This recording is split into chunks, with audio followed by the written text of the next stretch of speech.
சிம்மராசி அன்பர்களுக்கான வீடியோ. இந்த சிம்மராசி அன்பர்களுக்கு இந்த அக்டோபர் மாத கிரகநிலை ஆராயும் போது உங்களுடைய ராசிநாதன் சொல்லக்கூடிய கிரகமானது ராசிக்கு 2ஆம் இடமான தனஸ்தானத்தில் வீற்றிருக்கிறார். தனாதிபதியோட சேர்ந்து உட்கார்ந்துருக்கார். இதுதான் முக்கியமாக சொல்லணும் அப்படின்ற விதிங்க. அது மட்டும் போதான்னு இந்த மாத காலகட்டத்தில் அனைத்து கிரகங்களுமே உங்களுக்கு சாதகமான ஒரு அமைப்பில் இருக்கிற மாதிரியான விதிகள் இருந்துட்டு இருக்கு. ஏன்னா உங்களோட ராசிநாதன் தனஸ்தானத்தில் இருக்கிறார், தனாதிபதியோட வீற்றிருக்கிறார். அந்த தனாதிபதி ஆட்சி பலமும் உச்சபலமும் பெற்றிருக்கக்கூடிய ஒரு மாத காலகட்டங்களாக இந்த மாதம் உதயமாகிறதுனால பண தட்டுப்பாடுகள் நீங்கக்கூடிய ஒரு காலகட்டங்களாக இந்த சிம்மராசி அன்பர்களுக்கு உதயமாக போகுதுங்க. பண பிரச்சனைகளுக்கு ஒரு தீர்வு ஏற்படக்கூடிய காலகட்டம் உருவாகும். பணம் பல வழியிலிருந்து உங்களுக்கு பையை நிரப்பக்கூடிய காலகட்டங்கள். என்னைக்கோ உழைச்சி சம்பாரிச்ச பணமானது இந்த நேர காலகட்டத்தில் கிடைக்கும். இந்த பணம் கிடைக்குமா அப்படின்ற மாதிரி ஏங்கிட்டு இருந்தவங்களுக்கு இந்த நேர காலகட்டத்தில் அந்த ஊதியம் கிடைக்கிறதுக்கான வாய்ப்புகள் இருந்துகிட்ருக்கு. அதே வேளையில் பார்த்தோம் அப்படின்னாக்கா குடும்பஸ்தானத்தில் இந்த சூரிய பகவான் உட்காந்துருக்கனால குடும்பத்தில் ஏதோ சுப நிகழ்வுகளை இந்த மாதத்தில் செய்ய போகிறீங்க.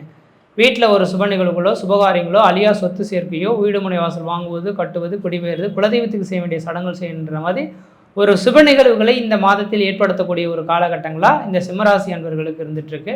இந்த நேர காலகட்டத்தில் சரியாக பயன்படுத்திங்கன்னா வாழ்க்கையில் ஒரு உன்னதமான உயர்ந்த நிலையை செல்றதுக்கான காலகட்டங்கள் உருவாகும்.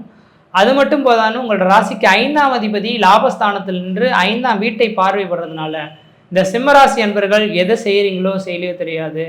5ஆம் இடம் தான் பூர்வ புண்ணிய ஸ்தானம், புத்திரஸ்தானம், மாமன் ஸ்தானம், குலதெய்வத்தை குறிக்கக்கூடிய இடங்க.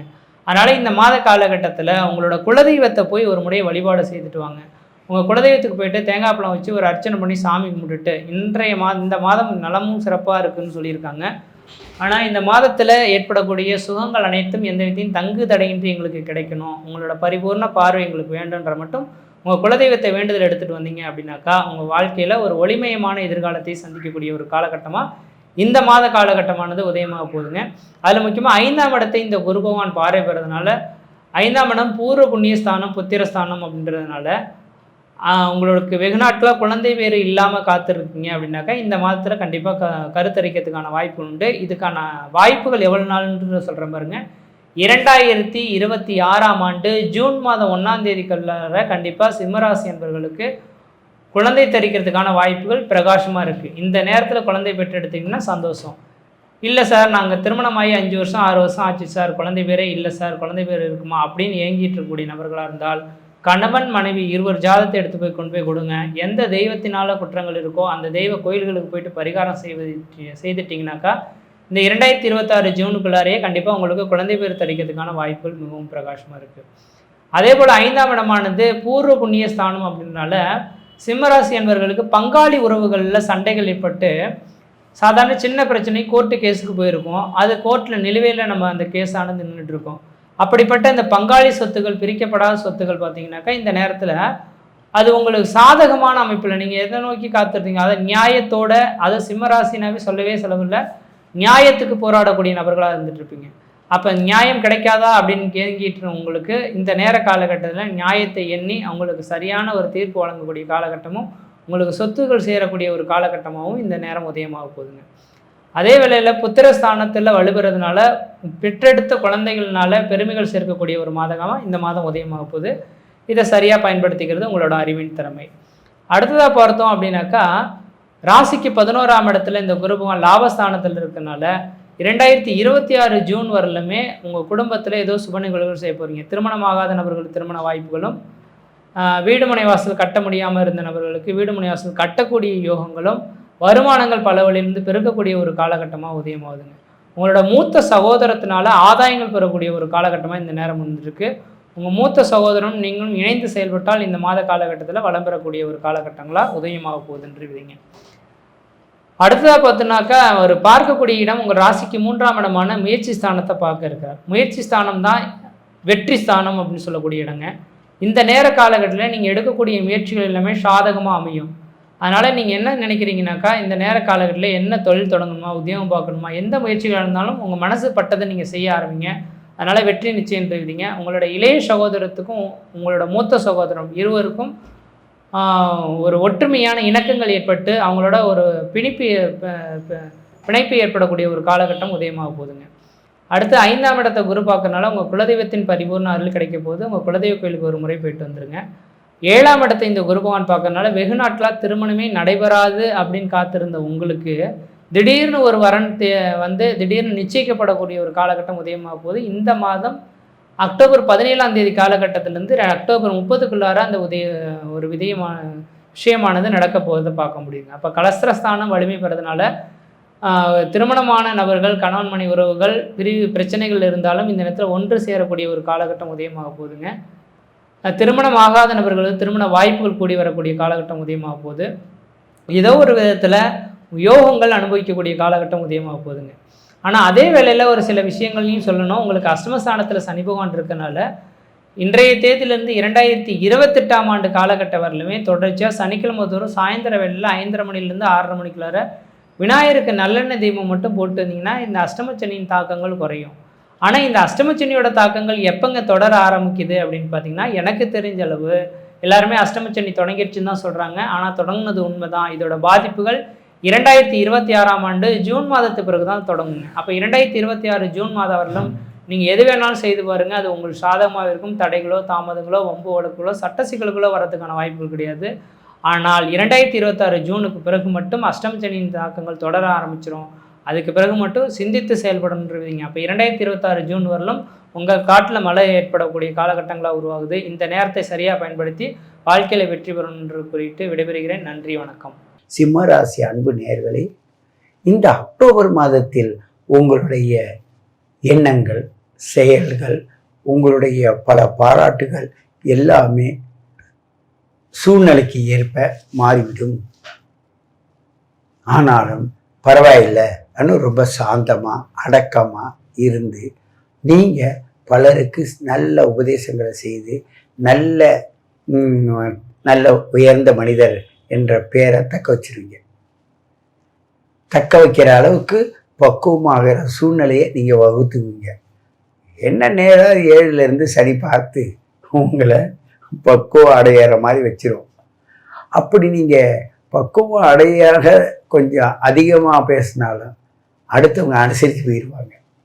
ஏன்னா அது நம்ம கோபமாக பேசினா இவங்க அனுசரித்து போகிறாங்களே, ஆனால் அவங்க முறைச்சிட்டு போட்டோம் இல்லை வெகுண்டு போட்டுன்னு நினச்சா கூட வெகுண்டு போக மாட்டாங்க. ஏன்னு கேட்டால் உங்களுக்கு 11ஆம் இடத்துல அந்த குரு உட்காந்துருக்காரு. அந்த குருவை அந்த 2ஆம் இடத்தை அந்த சனி பார்க்கும்போது ஒரு மாபெரும் ரகசியமான விஷயங்களை அவர் எடுத்து செல்வார்.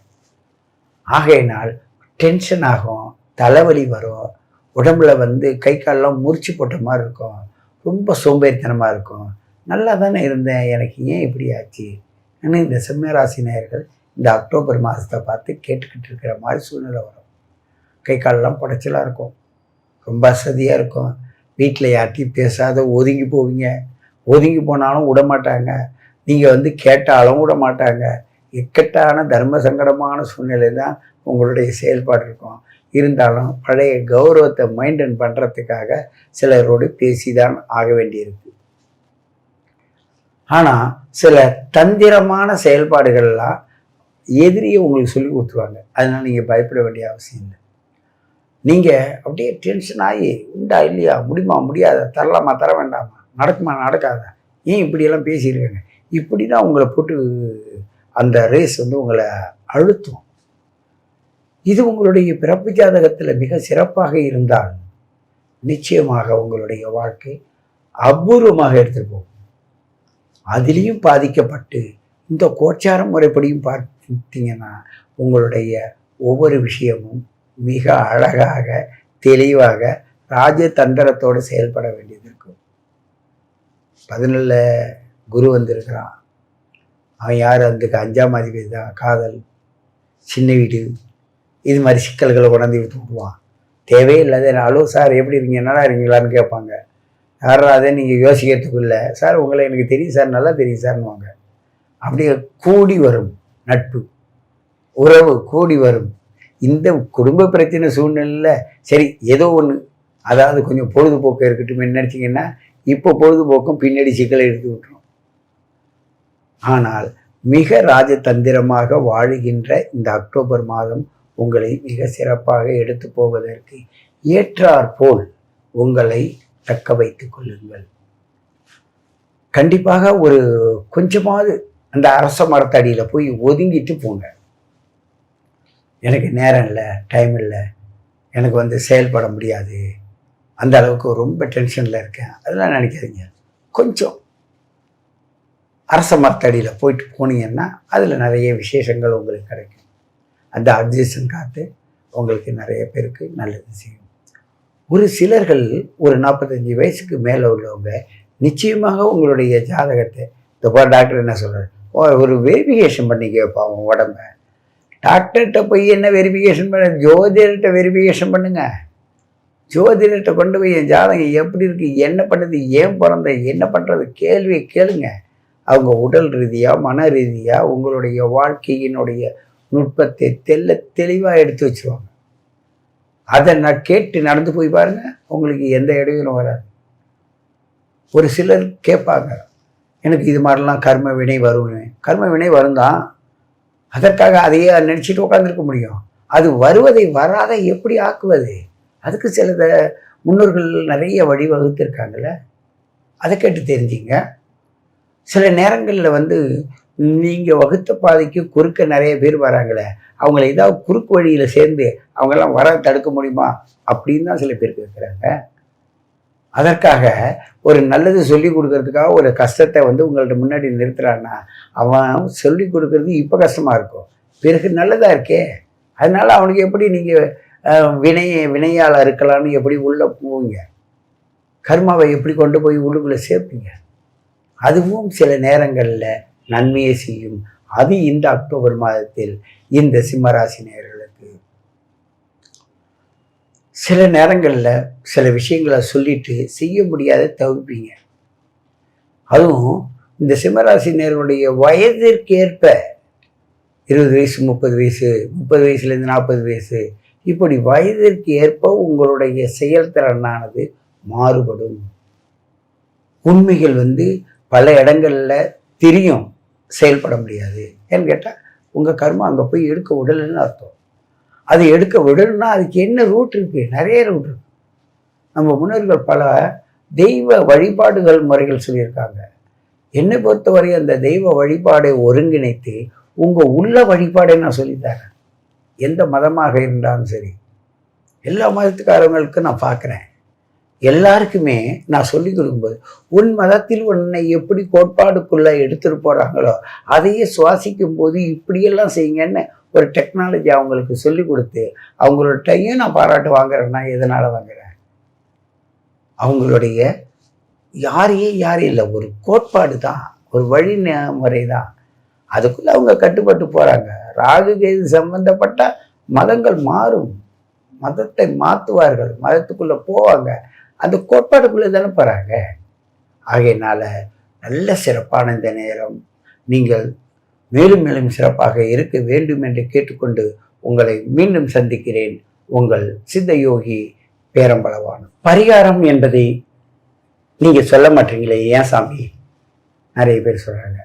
ஒரு மனிதன் உடல்ல இருந்து ஆராசு நிறைய பாயுதுன்றது ஒரு இலக்கியங்கள் சொல்லுது, மருத்துவம் சொல்லுது. அப்படி இருக்கும்போது ஒரு கோவிலுக்குள்ள நீங்க போறீங்கன்னா கோவிலுக்குள்ள இரும்பு கம்பியால் அடைச்சி சாமியை வச்சுக்கிட்டு அதுக்குள்ள நீங்க போகும்போது உங்க ஆராசலாம் அந்த இரும்பு கம்பியில படாது. அந்த முண்டிக்கிட்டு போகக்கூடாது, மன கட்டுப்பாடு, மன ஒழுக்க வேணும் தானங்க கோவிலை கட்டினாங்க. ஆசை, என் குழந்தைக்கு, என் பேரன், என் பரம்பரை, இப்படி நீ சொத்து சேர்ப்பதனால் உன்னுடைய சொத்துக்கள் நீ நினைச்சது போல ஆளுகிறார்களா வரும் வாரிசுகள்? இல்லையே, உட்கார்ந்து அதை அழிக்க தானே வராங்க. அதுதானே நாங்கள் திரிகோணஸ்தானம்னு சொல்றோம். 3, 6, 11 இருந்தால் இவன் ஓடி உடைத்து காசு சம்பாதிச்சு வாழ்க்கையில் முன்னுக்கு வருவான். ஒருத்தர்கிட்ட அடிமையா இருந்து வேலை செய்வான். 1, 5, 9 இருக்கிறார்கள் என்றால் இவங்க பாட்டை முட்டு சொத்தை வச்சு ஆள போகிறான். அந்த பாட்டை சொத்தை ஆளும்போது நோயோடு ஆளுகிறானா சுகமாக வாழ்கிறானான்னு பார்க்க தான் எங்கள்கிட்ட ஜாதகம் பார்க்க வரீங்க. 2, 7, 11 பார்த்தீங்கன்னா பார்ட்னர்ஷிப் 2 வாய் வார்த்தையால் பொருளாதாரத்தை போட்டு பார்ட்னர்கிட்ட போட்டு அதன் மூலமாக லாபத்தை ஈட்டுவது. இந்த லாபஸ்தானத்தை பொறுத்து தாங்கள் உங்களுடைய வம்சாவழியை வளருதா தாழ்தான் பார்க்குறோம். அந்த 11ஆம் இடம் என்ன? வெற்றி சின்னம், வெற்றி கொடி, இவன் பரம்பரை எப்படி ஹிஸ்டரி எழுதுகிற இடம். அது எங்கே உள்ளது? உன்னுடைய குழந்தைக்கு 7ஆம் இடம்தான் 11ஆம் இடம். பாவமும் புண்ணியமும் வெளியில் இருந்து வருவதில்லைங்க, நம்ம செய்வதை பொறுத்து தாங்க வருது.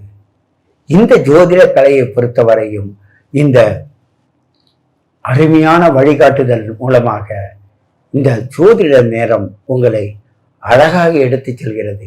இதில் ஏற்றுக்கொள்வதும் ஏற்றுக்கொள்வாததும் உங்களை சார்ந்தது. அதை அத்தனையும் கமாண்ட்ல போடுங்க, சொல்றது சரியா தவறாக. காரணம் என்னன்னா, உங்களோடு நாங்கள் பகிர்ந்து கொண்டால்தான் எங்கள் கருத்துக்கள் உங்களுக்கு பயன்படுதா இல்லையான்னு தெரியும். ஆகையினால் உங்களுடைய பயண பாதையை வெற்றி பாதையாக மாற்றுவதற்கு இந்த ஜோதிட நேரத்தை அணுகுங்கள். உங்களுடைய வெற்றி பயணத்தை மேலும் மேலும் வளர்த்து கொள்ளுங்கள் என்று கூறிக்கொண்டு உங்களை மீண்டும் சந்திக்கிறேன். உங்கள் சித்தயோகி பேரம்பளவான். சிம்மராசிக்கு அதிபதி சூரிய பகவான். நீங்க மற்ற கடவுளை கும்புறீங்களோ இல்லையோ, பொதுவாக பார்த்தீங்கன்னா, அதாவது காலையில் எந்திரிச்ச உடனே தலையோட தண்ணி ஊற்றிக்கிட்டு சூரியனை நமஸ்காரம் பண்ணுங்க. நிச்சயமா இதுவே உங்களுக்கு ஒரு வெற்றி தான்.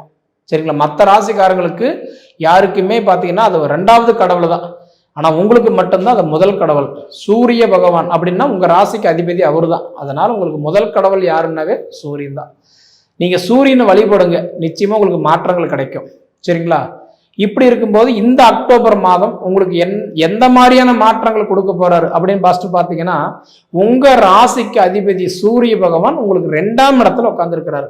2ஆம் இடம் அப்படின்னா கன்னி ராசியில உட்காந்துருக்கிறாரு. அது குறிப்பாக புதனோட சேர்க்கையே உட்காந்துருக்கிறாரு. அந்த புதனோட சேர்க்கை அந்த மாசத்துல வரும்போது இந்த அக்டோபர் மாதம் 3ஆம் தேதி அன்னைக்கு புதன் பகவான் வந்து பார்த்தா கன்னி ராசியிலிருந்து துலா ராசிக்கு பெயர் செய்வார். அப்போ உங்க ராசிக்கு 3ஆம் இடத்துக்கு போயிடுவார். தைரியஸ்தானம் ஒவ்வொருத்தருக்குமே முக்கியமா தைரியஸ்தானம் ரொம்ப முக்கியம். தைரியஸ்தானம் என்ன சொல்றோம்? காசு பணம் கொடுக்குறோமோ இல்லையோ, நான் இருக்கிறப்பா அப்படின்னு கொடுக்குற தைரியம் தான் ரொம்ப முக்கியம். அப்போ உங்களுக்கு 2ஆம் இடத்துக்கு அதிபதி தைரியஸ்தானத்துல போய் உட்கார்றது நிச்சயமா 3ஆம் தேதிக்கு மேல உங்களுக்கு 1ஆம் தேதி 2ஆம் தேதி எப்படியோ 3ஆம் தேதி எல்லாம் பார்த்தீங்கன்னா அதுக்கு மேல உங்களுக்கு ரொம்பவும் மனசுக்குள்ளார ஒரு தெம்பு கிடைச்சிரும். நம்மளால முடியும், சாதிச்சு காட்டுவோம், நல்லது நடக்கும், அந்த தன்னம்பிக்கை உங்களுக்குள்ளார விதைச்சிருவார். சரியா? அப்போ உங்க ராசிக்கு அதிபதி சூரிய பகவான் உங்களுக்கு 2ஆம் இடம் தனஸ்தானத்துல இருக்கிறதுனால கண்டிப்பா உங்களுக்கு இந்த மாசம் 18 தேதி வரைக்கும், இந்த அக்டோபர் மாதம் 18 தேதி வரைக்கும் நிச்சயமா உங்களுக்கு வந்து அதாவது ஒரு சில விஷயத்துக்கு நீங்க போராடிட்டு இருப்பீங்க. இது பண்ணலாமா வேண்டாமா? ஏன்னா மதுரை மேல இருக்கிற போன மாதிரி இப்போ உங்களோட மைண்டு இப்படி பண்ணலாமா, இப்படி பண்ணலாமா, இது செய்யலாமா, அது செய்யலாமா, இல்லை எப்படி பண்ணனா நல்லா இருக்கும்ன்ற மாதிரி நிறைய சிந்திப்பீங்க. ஆனா செயல்படுத்த முடியல. அப்போ அந்த உழைப்புக்கு தகுந்த உயர்வு இல்லை, வயசுக்கு தகுந்த வளர்ச்சி இல்லை. அப்போ உங்க ராசிக்கு அதிபதி சூரிய பகவான் புதன் பகவான் வீட்டுல உட்கார்ந்துருக்கிறார் அப்படின்னா அப்ப கிட்டத்தட்ட பார்த்தோன்னா 18 தேதி வரைக்குமே உங்களுக்கு வந்து பார்த்தோன்னா காசு பணம் நிச்சயமா உங்களுக்கு வந்து கடன்பட்டாவது 4 ரூபாய் வீட்டுல வாங்கி வச்சிருப்பீங்க. ஏதோ ஒரு சூழ்நிலை கையில 4 காசு இல்லையா, எங்கேயாவது ஒரு இடத்துல தேடியாவது 4 காசு வீட்டுல வச்சிருப்பீங்க, தவிர வெறுங்கையே வீச மாட்டீங்க. அந்த மாதிரி இருக்கக்கூடிய சிம்ம ராசிக்காரங்களுக்கு அடுத்தது 18ஆம் தேதிக்கு மேல அந்த துலா ராசிக்கே புதன் இருக்கிற வீட்டுக்கே சூரியனும் போய் சேர்ந்துடுறாரு. அப்ப அந்த புதன் ஆதித்ய யோகம் அப்போ உங்களுக்கு தைரியஸ்தானத்துல ஏற்படுது. அப்ப அந்த தைரியஸ்தானத்துல புதன் பகவானும் சூரிய பகவான் இணையும் போது அப்ப அதுக்கு மேல நீங்க இந்த வெளிநாடு முயற்சி எடுக்கிறவங்களுக்கு, வெளி மாநில முயற்சி எடுக்கிறவங்களுக்கு, இல்ல சொந்த தொழில் பண்ணணும்னு முயற்சி எடுக்கிறவங்களுக்கு இது எல்லாம் உங்களுக்கு வந்து பார்த்தா அதாவது நிச்சயம் உங்களுக்கு வந்து பார்த்தோன்னா உங்களுக்கு 18 தேதிக்கு மேல நல்லா இருக்கும். அப்ப 18 தேதி வரைக்கும் பாத்தீங்கன்னா நீங்க என்னதான் முயற்சி பண்ணனாலும் உங்க ராசிக்கு அதிபதி போய் தைரியஸ்தானத்துல உட்காரும் போது குறிப்பா வந்து பார்த்தீங்கன்னா புதன் ஆதித்ய யோகத்தை ஏற்படுத்தி உட்காரும் போது சொந்த தொழில் செய்ய நினைக்கிறவங்களுக்கு, வெளிநாடு போகணும்னு நினைக்கிறவங்களுக்கு, வெளி மாநிலம் போகணும்னு நினைக்கிறவங்களுக்கு இது ஒரு சப்போர்ட் பண்ணும். சரிங்களா? அதுக்கு முன்னாடின்றது உங்க நேரம் மற்றவங்களுக்கு தான் நல்லா இருக்கிறத தவிர உங்க நேரம் உங்களுக்கு நல்லா இல்லை. சரிங்களா? அப்போ உங்களுக்கு வந்து கட்டான்றது உங்க ராசிக்கு அதிபதி இப்ப இந்த மாதம் 2 பெயர்ச்சி ஆகிறார். 2 பெயர்ச்சி அப்படின்னா அதாவது பிறக்கும் போது பாத்தீங்கன்னா கன்னி ராசியில, 18ஆம் தேதி பாத்தீங்க அப்படின்னா அடுத்தது துலா ராசியில. இந்த 2 இடமும் பாத்தீங்கன்னா உங்களுக்கு அற்புதமா தான் இருக்குது. ஏன்னா 2ஆம் இடம்ன்றது வாக்குஸ்தானம். நிறைய பேர் எல்லாம் சிம்ம ராசிக்காரங்களாம் வாக்கு கொடுத்து காப்பாற்ற முடியாம தவிழ்ச்சிட்டு இருப்பீங்க. ஒரு சொல்லியிருப்பீங்க, அந்த நம்ம செயல்படுத்த முடியாத இருந்திருப்பீங்க. இது எல்லாமே பார்த்தீங்க அப்படின்னா உங்களுக்கு 18 தேதிக்குள்ளார அந்த வாக்கு நல்லா காப்பாற்றுவீங்க. 18 தேதிக்கு மேலே பார்த்தீங்கன்னா வெளிநாடு வெளி மாநிலம் சொந்த தொழில் முயற்சி எடுக்கிறவங்களுக்கு பலனை கொடுத்துருவார். சரிங்களா? அப்போ இது போக பார்த்தீங்கன்னா உங்களுக்கு 2ஆம் இடம் தனஸ்தானத்துக்கும் 11ஆம் இடம் லாபஸ்தானத்துக்கும் அதிபதி தான் இந்த புதன் பகவான். அந்த புதன் பகவான் தான் நம்ம முன்னே சொல்லியிருந்தோம் 3ஆம் தேதி அன்னைக்கு அவர் 2ஆம் இடத்துல இருந்து தைரியஸ்தானம் 3ஆம் இடத்துக்கு குறிப்பா துலா ராசிக்கு போயிடுறாரு. அப்படி போயிட்டாருன்னா கண்டிப்பா குடும்பத்துக்குள்ளார இருந்த அந்த சங்கடங்கள், சலிப்பு, ஏதோ மன வருத்தம், படிச்சுட்டு படிப்பு ஏறாம, படிப்புக்கு உண்டான கட்டான்றது ஒரு நல்ல மார்க் இல்லாம, கட்டாப் இல்லாம, ஒரு பர்சன்டேஜ் இல்லாம, பொதுவாகவே நான் படிக்கிறேங்க என் மைண்ட்ல உட்காரல அப்படின்ற அந்த குழப்பத்துல இருக்கிறவங்களுக்கு எல்லாம் பாத்தீங்கன்னா, அதாவது 3ஆம் தேதிக்கு மேல உங்களுக்கு ஓரளவுக்கு நல்லாவே இருக்கும். சரிங்களா? அப்ப இது தவிர்த்து பாத்தீங்கன்னா உங்களுக்கு தைரிய ஸ்தானத்துக்கு அதிபதியும் 10ஆம் இட தொழில் ஸ்தானத்துக்கு அதிபதியும் சுக்கிர பகவான். அந்த சுக்கிர பகவான் பார்த்தா இப்ப எங்க உட்கார்ந்துருக்கிறாருன்னா உங்க ராசியில தான் உட்கார்ந்துருக்கிறாரு. அப்போ 9ஆம் தேதி வரைக்கும் பார்த்தீங்கன்னா ஜென்மத்தில் வந்த சுக்கிர பகவான் உங்களுக்கு நல்ல பலனை தரவே மாட்டார். அப்போ 9ஆம் தேதி வரைக்கும் பார்த்தீங்கன்னா இந்த கணவன் மனைவிக்குள்ளார சங்கடம், சண்டை, சந்தேகம், பிரச்சனை, குழப்பம், ஒரு வீட்டில் இருந்து ஒரு அமைதி இல்லாத வாழ்க்கை, ஒரு நிம்மதி இல்லாத வாழ்க்கை. 9ஆம் தேதிக்கு மேலதான் இந்த குடும்பத்தில் இருக்கிற அந்த குழப்பங்கள் எல்லாம் கொஞ்சம் சரியாகும். அதனால விட்டு கொடுத்து போவதன் கெட்டு போவதில்லைன்ற மாதிரி கண்டிப்பா இந்த 9ஆம் தேதி வரைக்கும் அனுசரிச்சு போங்க, விட்டு கொடுத்து போங்க. அது உங்க பிரச்சனைக்கோ பிரிவினுக்கோ பிரச்சனை இல்லாம பார்த்துக்கோ. சரிங்களா? அடுத்தது பார்த்துட்டீங்க அப்படின்னா உங்களுக்கு 4ஆம் இடம் சுகஸ்தானத்துக்கும் 9ஆம் இடம் பாக்கியஸ்தானத்துக்கும் அதிபதி யாருன்னா செவ்வாய் பகவான். பொதுவா செவ்வாய்காரன் யார் அப்படின்னா உங்களுக்கு மங்களக்காரன் தான் செவ்வாய். அந்த செவ்வாய் பகவான் இப்ப துலா ராசியில உங்களுக்கு தைரியஸ்தானத்துல உட்கார்ந்து இருக்கிறதுனால நிச்சயமா உங்களுக்கு 27 தேதி வரைக்குமே உங்களுக்கு செவ்வாய் கூட சப்போர்ட் பண்றாரு. அதாவது கடன் பிரச்சனை கொஞ்சம் குறைச்சு கொடுப்பாரு. அதில் ஏதோ ஒரு சந்தர்ப்ப சூழ்நிலை ஒரு வாய்தை வாங்கி கொடுக்குற மாதிரி தான், நான் இருக்கிறேன் பார்த்துக்கலாம் அப்படின்ற மாதிரி செவ்வாய் பகவான், அதுவும் சுகஸ்தானத்துக்கு அதிபதி, லாபஸ்தானத்துக்கு அதிபதி, அவர் அதாவது குறிப்பா தைரியஸ்தானத்துல உட்கார்ந்துருக்கிறதுனால கண்டிப்பா உங்களுக்கு 27 தேதி வரைக்குமே உங்களுக்கு செவ்வாய் பகவான் சப்போர்ட் பண்ணுவாரு. 27 தேதிக்கு மேல செவ்வாய் தன் சொந்த வீட்டுக்கு போயிட்டாருன்னா நிச்சயமா உங்களுக்கு முழுமையாக இந்த கடன் பிரச்சனைல இருந்து வெளியில வந்துடலாம். அதே மாதிரி இந்த குடும்ப கஷ்டத்துல இருந்து வெளியில வந்துடலாம். நீங்க பயப்படவே வேண்டாம். சரிங்களா? அடுத்தது பார்த்துட்டீங்கன்னா உங்களுக்கு 5ஆம் இடம் புத்திரஸ்தானத்துக்கும் 8ஆம் இடம் ஆயுள் ஸ்தானத்துக்கும் அதிபதி யாருன்னா குரு தான். அந்த குரு பகவான் பார்த்தா உங்க ராசிக்கு 11ஆம் இடம் லாபஸ்தானத்துல இருந்த குரு பகவான் இப்ப இந்த அக்டோபர் மாசம் 17ஆம் தேதி அதிசாரமாகிறார். அதிசாரம் ஆகும்போது 26 நாளைக்கு என்ன பண்றாருன்னா கடகராசிக்கு வர்றாரு. அப்போ உங்க ராசிக்கு 11ஆவது பாவகத்துல இருந்த குரு பகவான் 12ஆவது பாவகத்துக்கு வர்றாரு. அப்ப 12ஆம் இடத்துக்கு வர குரு கெட்டது தானே பண்ணுவாரு அப்படின்னா கண்டிப்பா இல்லை. ஏன்னா உங்க ராசிக்கு 12ஆம் இடத்துல உட்கார்ந்தாலும் குரு பார்த்தா உச்சத்துல உட்கார்றாரு. உச்சம் அடைஞ்சு 12ஆம் இடத்துல உட்கார்றதுனால நிச்சயமா 17ஆம் தேதிக்கு மேல, அதாவது உங்களுடைய இந்த குழந்தை பாக்கியம் இல்லாதவங்களுக்கு குழந்தை செல்வம் கொடுக்குறாரு, வளர்ச்சி இல்லாதவங்களுக்கு வளர்ச்சி தராரு. 2வது வாழ்க்கையில இந்த போராடிட்டு இருக்கிறவங்களுக்கு தன்னம்பிக்கையோட யோகத்தை கொடுக்குறாரு. ஏன்னா குரு அதிசாரம் பார்த்தா உங்க ராசிக்கு சூப்பரா இருக்குது. ஏன்னா 12ஆம் இடத்துல உட்கார்ந்தாலும் ஆனா உச்சமடைஞ்சு உட்கார்றாரு. நீச்சம்ன்றது செயல் இழக்கிறது, உச்சம்ன்றது அதிர்ஷ்டம். அப்ப 12ஆம் இடமா இருந்தாலும் உச்சத்துல உட்கார்றதுனால சிம்ம ராசிக்கு நல்ல பலம் தான் சேர்க்கிறாரு. சரிங்களா? அப்ப இது போக பாத்தீங்க அப்படின்னா 6ஆம் இடம் ரோகஸ்தானத்துக்கும் 7ஆம் இடம் மாங்கல்ய ஸ்தானத்துக்கு அதிபதி தான் சனி. அந்த சனி பகவான் உங்களுக்கு 8ஆம் இடத்துல இருக்கிறதுனால உங்களுக்கு அஷ்டமத்து சனியா இருக்கிறதுனால இது ஒரு வகையில் உங்களுக்கு பாதிப்பு தான். ஆனா பாதிப்பு இருந்தாலும் நீங்க பயப்பட வேண்டியதில்லை. காரணம் என்னன்னா இப்ப சனி பகவான் அதாவது வக்கரம் அடைஞ்சு உட்கார்ந்துருக்கிறார். வக்கரம் அடையும் போது செயல் இழந்து உட்கார்ந்துருக்கிறார். அதனால உங்களுக்கு பயப்படவே வேண்டியதில்லை. சரிங்களா? ஏன்னா சனி இப்ப வக்கரத்தில் இருக்கிறாரு இல்லைங்களா? அதனால உங்களுக்கு நல்ல ஒரு ஆதாயம் உண்டு. அதே சமயத்துல இந்த மாசம் என்ன அப்படின்னா நல்ல ஒரு விஷயம் பார்த்துக்கோங்க. 3ஆம் தேதி புதன் மாறுறது ஒரு நல்ல மாற்றத்தை தராரு. 17ஆம் தேதி குரு அதிசாரம் ஆகிறாரு. 18ஆம் தேதி பாத்தீங்க அப்படின்னா சூரியன் கரெக்டா துலாராசிக்கு பயிற்சியாகிறாரு. இது போக பாத்தீங்க அப்படின்னா 24ஆம் தேதி மீண்டும் புதன் பகவான் பாத்தீங்கன்னா துலாராசியிலிருந்து அதாவது விருச்சிக ராசிக்கு பயிற்சியாகிறாரு. இந்த காலகட்டம் எல்லாம் பாத்தீங்கன்னா நிச்சயமா உங்களோட வாழ்க்கை நல்லா இருக்கும், உங்களோட வாழ்வாதாரம் நல்லா இருக்கும். இது பொதுவான பலன் தான். ஆனா இதை தாண்டி நீங்க இண்டிவிஜுவலா நீங்க தெரிஞ்சுக்கணும்னா அதுக்கு உங்க சுய ஜாதகத்தை பாருங்க. ஜாதகத்துக்கு சம்மந்தப்பட்ட கேள்விகள் இருந்தா நீங்க கண்டிப்பா கேளுங்க. உங்களுடைய டவுட் நான் கிளியர் பண்றேன்.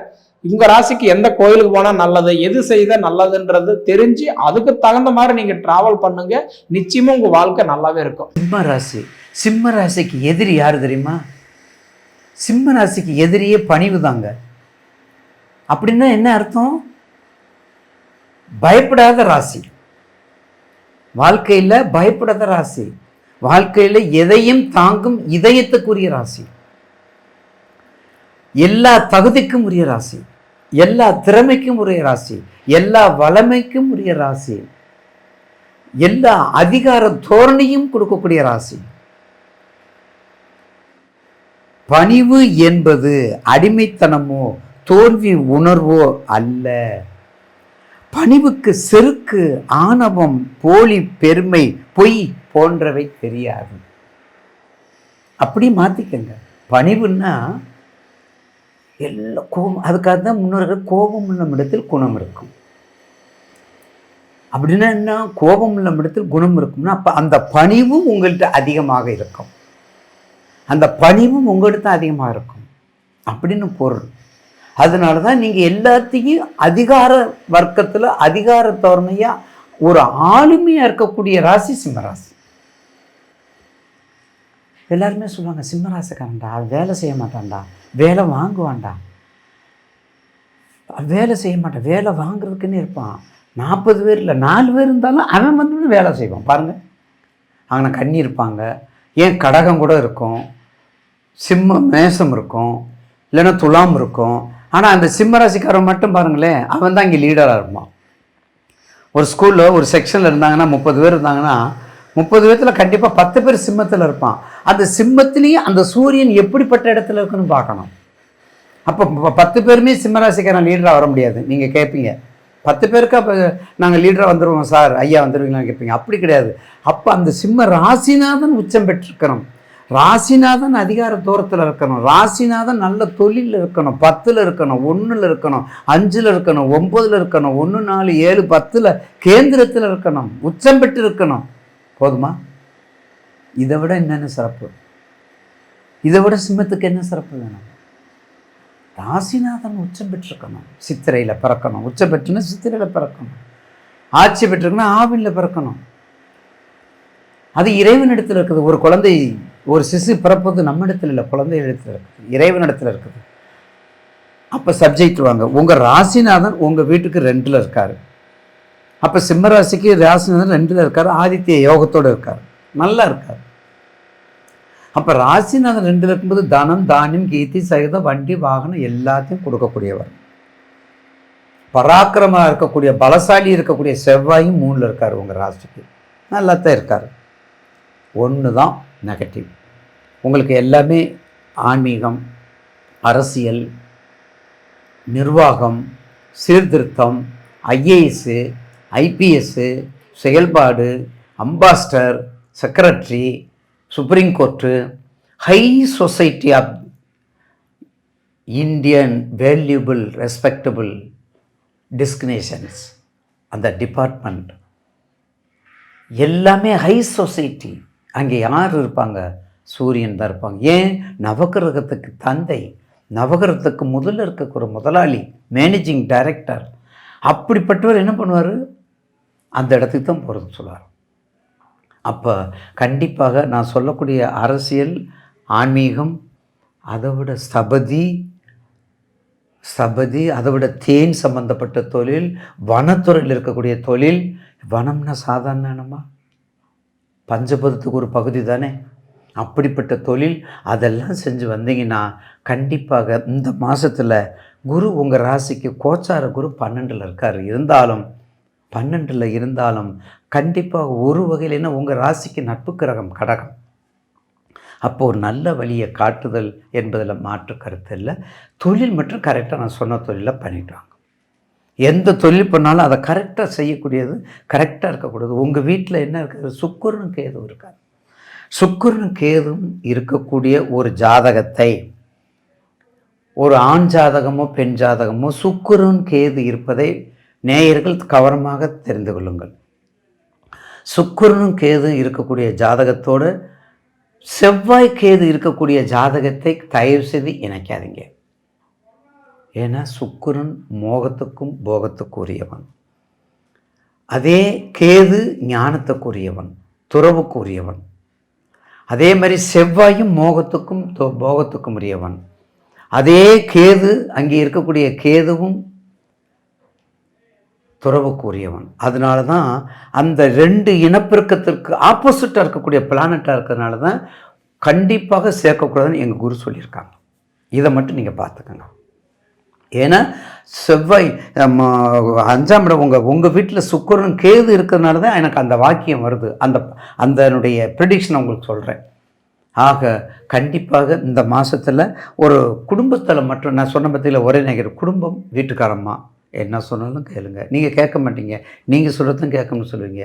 அதுதான் நடராஜர் ஆச்சியா, மீனாட்சி ஆச்சியா, அந்த பாகுபாடு பார்க்காதீங்க. அர்த்தநாரீஸ்வரர் இருங்க, திருச்செங்கோடா இருங்க, என்றைக்கும் திருச்செங்கோடா இருந்துக்கங்க. அப்போ கண்டிப்பாக சிவ வழிபாடு, பிள்ளையார் வழிபாடு, ஆஞ்சநேயர் வழிபாடு, சிவபுராணம், பஞ்சபுராணம், பஞ்சமூர்த்தி, பஞ்சலோகம், பஞ்சமூர்த்தங்கள் இதெல்லாம் பாராயணம் பண்ணி வந்தால் நிச்சயமாக அரசியலில் சாதிக்கக்கூடிய தன்மை உங்களுக்கு உண்டு என்பதில் மாற்று கருத்து அல்ல.